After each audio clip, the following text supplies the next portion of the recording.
आज आपल्या पिसेवाडी गावातील या कॉर्नर सभेनिमित्त उपस्थित आदरणीय शरद बापू या ठिकाणी उपस्थित आपले माजी जिल्हा परिषद सदस्य आदरणीय बाळासाहेबजी दांजे, उपस्थित असणारे आदरणीय ताठेभाऊ, उपस्थित असणारे आपल्या जिल्हा परिषदेच्या उमेदवार प्रेरणाताई खंडागळे, या ठिकाणी उपस्थित आपले पंचायत समितीचे उमेदवार श्री अमृत भैया सूर्यकांत दादा माने देशमुख, उपस्थित असणारे रणजितजी ठवरे,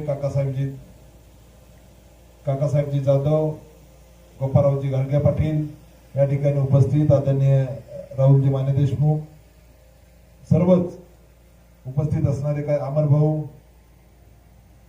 सर्व गावातील प्रमुख मंडळी, बंधू आणि भगिनींनो, मी तुम्हाला एक गोष्ट सांगतो.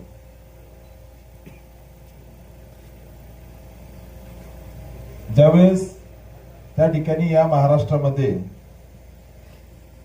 किंवा हिंदुस्थानातच आदिलशाही, मोगलाई, त्या ठिकाणी निजामशाही यांनी धुमाकूळ घातला होता, कुणीही बोलत नव्हतं, अशी परिस्थिती होती. म्हणजे अनेक राजे महाराजे या देशामध्ये यांच्या विरोधात कुणीही बोलत नव्हतं. म्हणजे असं म्हणतात की मुघलांनी पुण्यामध्ये गाढवाचा नांगर फिरवला होता. आपली असणारी सगळी शक्ती, आपली असणारी सगळी देवळं रावळं मंदिरं सगळे हे उद्ध्वस्त केले होते आणि गाढवाचा नांगर फिरवला होता. त्याच्यामध्ये या ठिकाणी तशा परिस्थितीमध्ये माँसाहेब जिजाऊंनी छत्रपती शिवाजी महाराजांना त्या ठिकाणी जन्म दिला आणि ज्या पुण्यामध्ये गाढवाचा नांगर फिरवला होता तिथून सोन्याचा नांगर फिरवून हिंदवी स्वराज्याची शपथ घेतली. त्यानंतर तिथला अन्याय उलथून टाकला. मुळात पिसेवाडीची परिस्थिती काय याचा आम्हाला अभ्यास आहे. लोकसभेच्या निवडणुकीपासून अतिशय बारकाईने लक्ष आहे. काळजी करू नका, सगळ्याचा इलाज होईल. या निवडणुकीत जर मार्च कुणी केला तर त्याला 100% उत्तर देण्याचं काम आम्ही करू. ज्या गावच्या बोरी त्याच गावच्या बाबळे असतात. तुम्ही काळजी करू नका, हिशोब सुरू आहे, वेळीच हिशोब होईल, कशाची काळजी करू नका. भारतीय जनता पार्टीच्या कार्यकर्त्याचे जर रस्ते अडवले, त्रास दिला तर योग्य पद्धतीने माज उतरवला जाईल. समजने वालों को इशारा काफी है. तुम्ही जे म्हणले 2-3 मासे आहेत, त्या माशांची नावं आले, तुम्ही काळजी करू नका, योग्य पद्धतीने हिशोब केला जाईल. आणि ही निवडणूक या पिसेवाडीची त्यांची शेवटची निवडणूक असेल दहशतीची. यानंतर या गावामध्ये दहशत करणार नाहीत याची व्यवस्था आम्ही 100% केल्याशिवाय राहणार नाही. परंतु लढायला शिकलं पाहिजे, लढायला शिकलं पाहिजे. तुम्ही जे म्हणले की पिल्लं इसकाटले जाते, या ठिकाणी मी तुम्हाला सांगतो की अशा अनेक घटना असतात की संघर्ष केल्यानंतर काय होतं याचं उत्तर राम सातपुते. 2 ताकदी एकत्र आल्या तालुक्यामध्ये, गावागावामध्ये यांचे गट, त्या परिस्थितीमध्ये वादळात दिवा लावायचं काम केलं. हे म्हणत होते 5000 मतं पडणार नाही, पाय रोवून राम सातपुते उभा राहिला. 1,08,000 मतं या माळशिरस तालुक्यातून घेतले. त्यामुळे कुणीतरी मनगटाच्या मुठ्या आवळून यांच्या विरोधात लढलं पाहिजे. आपण जर त्या ठिकाणी अन्याय होतोय, हे होतोय, ते होतोय असा जर विचार करत बसलो, कुणीतरी अंगावर घ्यावं लागेल ना, कुणीतरी अंगावर घ्यावं लागेल. या पिसेवाडी गावामध्ये त्या ठिकाणी कुणीतरी स्वाभिमानी नेतृत्व तयार करावं लागेल, तरुणांची फळी तयार करावं लागेल. नाही तर असा अन्याय होतच राहणार आहे आणि याचं उत्तर भविष्यात दिलं जाईल. यांचे एक लफडे आमच्याकडे आलेले आहेत. कोणाच्या जमिनी हाणल्या, कोणत्या योजना हाणल्या, जागा कशा हाणल्या, सावकारकीचे धंदे कसे आहेत, हे सगळं आमच्याकडे आलेलं आहे. या सगळ्याचा हिशोब भविष्यात घेतला जाईल. काळजी करायचं कारण नाही. कोण आहे काय सगळं आम्हाला माहिती आहे, सगळं माहिती आहे. त्यामुळे गरीबावर जर अन्याय केले तर राम सातपुते आक्रोश केल्याशिवाय राहणार नाही. आता मी त्यांना इशारा देतो, इथल्या कार्यकर्त्याला, इथल्या जनतेला जर तुम्ही त्रास दिला तर भविष्यामध्ये गाठ भारतीय जनता पार्टीशी आहे एवढं ठेवा. आणि त्यांना सांगतो, तुमच्यावर जर आलं तर कुणी तुम्हाला वाचवणार नाही. त्याच्यामुळे जरा सबुरीनं घ्या, सबुरीनं घ्या एवढाच इशारा त्यांना देतो. कारण कार्यकर्त्यांचा जर त्रास झाला तर आम्ही सोडणार नाही, सोडणार नाही. त्या ठिकाणी इथल्या जनतेला त्रास झाला, गोरगरिबासाठी आम्ही 100% ताकदीने उभं राहू. काळजी करायचं कारण नाही. भविष्यामध्ये त्यांचे त्या ठिकाणी 100 अपराध होत आलेत.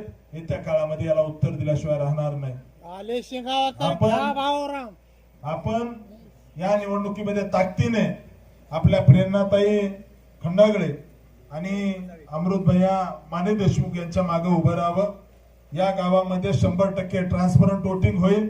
या गावामध्ये 100% त्या ठिकाणी ताकदीने वोटिंग कसं होईल याच्यासाठी आपण प्रयत्न करू. आपण जर आज बोललो नाही, इथल्या गावातील सगळ्या असणाऱ्या नागरिकांना विनंती करतो, समोरचा उमेदवार काय म्हणलाय, समोरच्या उमेदवाराचे घरचे त्या ठिकाणी विद्यमान आमदार असं म्हणले की मी जयकुमार गोरेंचं कंबार मोडणार आहे. काय म्हणले? पालकमंत्र्याचं कंबार मोडू आम्ही.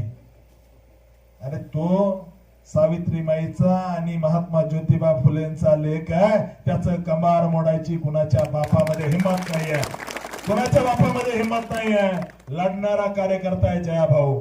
चांगल्या चांगल्याला पुरून उरलेला जयाभाऊ आहे. त्यामुळे जयाभाऊचं कंबर मोडायची भाषा करणाऱ्याला पिसेवाडीच्या जनतेने धडा शिकवायची वेळ आहे.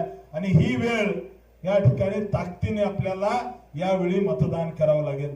तरुणांची फळी बांधा, 10-15 तरुण तयार करा, घराघरामध्ये जा, यांनी केलेले अन्याय सांगा. या गावामध्ये ज्या पद्धतीने अन्याय केले जातात याचा एका हिशोब माझ्याकडे आलेला आहे. काळजी करायचं कारण नाही. असा आता फार बोलत नाही, कॅमेरा सुरू आहे, भविष्यात सांगू, दाखवून देऊ तुम्हाला. फक्त एकच सांगतो, इथं हे होतं, इथं ते होतं. कुणीतरी छत्रपती शिवाजी महाराज जन्माला यावेत दुसऱ्याच्या घरात, हा विचार सोडून दे. आपल्या घरातही छत्रपती शिवाजी महाराजांच्या विचारांचा मावळा तयार झाला पाहिजे आणि लढायला शिकलं पाहिजे. भारतरत्न डॉक्टर बाबासाहेब आंबेडकरांनी सांगितलेलं आहे, अन्याय करणाऱ्यापेक्षा अन्याय सहन करणारा सगळ्यात मोठा गुन्हेगार असतो. लढलं पाहिजे, कुणीतरी पुढे आलं पाहिजे. भारतीय जनता पार्टी लढणाऱ्या कार्यकर्त्याच्या माग हत्तीचं बळ उभा करेल, हा मी शब्द तुम्हाला देतो.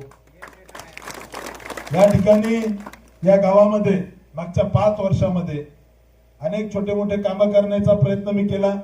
आपल्या असणाऱ्या खंडोबा मंदिराच्या समोर जो रस्ता आहे त्या ठिकाणी सिमेंट रस्त्यासाठी 10 लाख रुपये टाकले.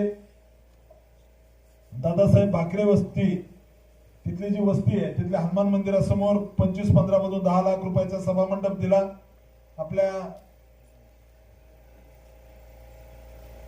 आपल्या इथं अजून एका रस्त्याला 10 लाख रुपयाचा निधी दिला. वाघजाई मंदिराच्या समोर 7 लाख रुपये टाकले. त्या ठिकाणी पेवर ब्लॉक बसावे म्हणून. त्याचं काय झालं त्याचं एकदा बघू, समजले पैसे हल्ले म्हणून, त्याच्याकडे जरा लक्ष देऊ. असे छोटे मोठे काम अनेक मागच्या 5 वर्षामध्ये करण्याचा प्रयत्न केला. मी तुम्हाला पिसेवाडीकरांना एकच विनंती करतो, तुम्ही या गावातून दोन्ही उमेदवाराला लीड द्या. मी जसं त्या ठिकाणी वशा मारुती मंदिर परिसर डेव्हलप केलाय, मी जसं त्या ठिकाणी आपल्या महालक्ष्मी मंदिर पुरदावडे याला 5 कोटी रुपये निधी मंजूर केलाय, आपल्या कत्रेवाडी गावातील तुळजाभवानी मंदिरासाठी 5 कोटी रुपयाची तीर्थक्षेत्र ब दर्जा दिलाय. मी पिसेवाडीच्या जनतेला विनंती करतो की तुम्ही या गावातून अमृत भैया माने देशमुख आणि आपल्या प्रेरणाताई खंडागेंना कमळाच्या मताला लीड द्या. या गावातील वाघजाई मंदिराला 5 कोटी रुपयाचा निधी 100% मंजूर करील. तुम्ही जर त्या ठिकाणी चुकीच्या ठिकाणी मतदान केलं, यांच्या हातात आता काही राहिलं नाही, आडातच नाही तर पोहऱ्यात काही एक येणार नाही. आणि तुम्ही जे म्हणले इथं 10-20%च आहे, घराघरातून सगळे भाषण ऐकतायत, काळजी करायचं कारण नाही. आणि उभं जे आहेत ना यातले 80% पिसेवाडीतलेच आहेत. त्याच्यामुळं असं निगेटिव्ह बोलू नका. आपण लढायला शिकलं पाहिजे, कुणीतरी त्या ठिकाणी पुढे आलं पाहिजे. परिणामाची तमा न बाळगता जर त्या ठिकाणी आपण लढलो तर या गावाला न्याय भेटेल. भविष्यामध्ये या गावाचा विकास करू, ताकदीने लढू. आता तरुणांची एकी व्हायला लागलेली आहे. अन्याय होतोय त्याच्या विरोधात तरुण आता लढायला लागलाय. भविष्यात एकाचा त्या ठिकाणी गरिबावर जर अन्याय केले, गरिबांना जर छळलं, शेतकऱ्यांना जर छळलं, रस्ते अडवले तर भविष्यात त्या ठिकाणी रस्ता अडवल्यावर काय होतं त्याचा त्या ठिकाणी त्यांना परिणाम भोगावा लागेल. एवढंच मी आम्ही कायद्यांच्या मार्गाने लढू, आम्ही काय त्या ठिकाणी चुकीच्या मार्गाने लढणार नाही, परंतु कायद्याच्याच मार्गाने यांना धडा शिकवण्याचं काम आम्ही निश्चित करू. या गावातील जनतेला विनंती करतो, माता माऊल्यांना विनंती करतो, आपल्या घरामध्ये 1500 रुपये लाडक्या बहिणीचे भाजपा सरकार देतं.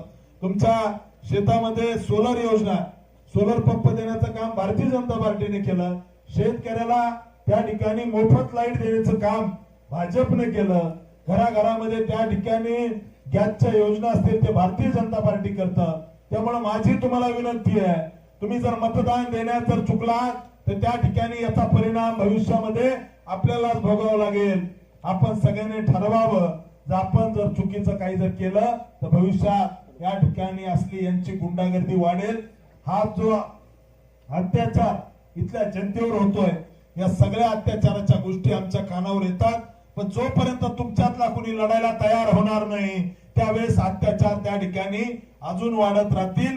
कुणीतरी पुढे आलं पाहिजे, कुणीतरी लढलं पाहिजे, कुणीतरी आवाज उठवला पाहिजे. त्यामुळे माझी या गावातील जनतेला विनंती आहे, तुमच्यावर जर अन्याय होणार असतील तर तुम्हाला कुणाला तरी पुढे यावं लागेल. तुमच्या मागे हत्तीचं बळ उभा करायची जबाबदारी रामभाऊ सातपुते आणि जयकुमार गोरे भाऊंची असेल. एवढंच मी या ठिकाणी सांगतो. येत्या 7 तारखेला कमळ चिन्हासमोरील बटन दाबून आपण भारतीय जनता पार्टीच्या दोन्ही उमेदवाराला या गावातून भरघोस लीड द्यावं ही विनंती करतो. या ठिकाणी मित्रे, मला पिसेवाडी जो रस्ता आहे आपण बघितलाय, त्या रस्त्याला मी जयाभाऊंच्या आणि देवाभाऊंच्या माध्यमातून मुख्यमंत्री ग्राम सडक योजनेतून 6 कोटी रुपयाचा निधी दिला. रस्त्याचं काम चालू आहे ना, त्या रस्त्याला आपण 6 कोटी रुपयाचा निधी दिला. इथला जो जुना पालखी मार्गाचा जो विषय आहे तोही आपण भविष्यामध्ये मार्गी लावू. आपल्या सगळ्यांना विनंती करतो की आपण लढायला शिकलं पाहिजे. ठीक आहे, अन्याय करणारे अन्याय करत असतात, पण त्याला वाचा फोडली पाहिजे, त्याला संविधानिक मार्ग असतात, रस्त्यावर उतरलं पाहिजे. आपण जोपर्यंत अन्याय सहन करू तोपर्यंत आपल्यावर अन्याय होत राहणार. कुठंतरी याला वाचा फोडली पाहिजे, एवढीच विनंती करतो आणि थांबतो. धन्यवाद. जय हिंद, जय महाराष्ट्र. या ठिकाणी सन्माननीय माजी आमदार रामभाऊ सातपुते यांचा सत्कार